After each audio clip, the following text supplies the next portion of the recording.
ช่วงเวลาที่ต้องการใคร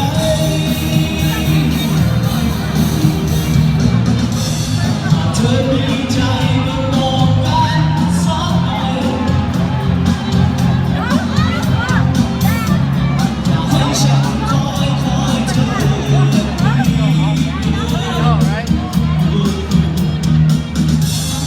คอยงานมันเสริมสร้างนิดนึง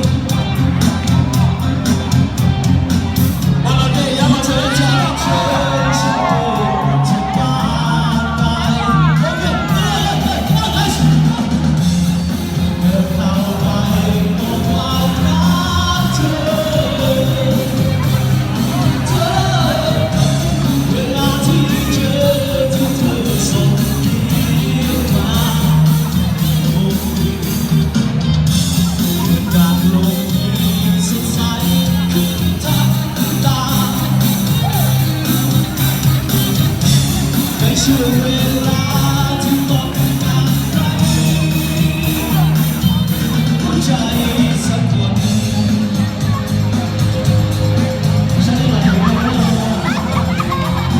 ตัวเองบอกเอาลูกชมเลย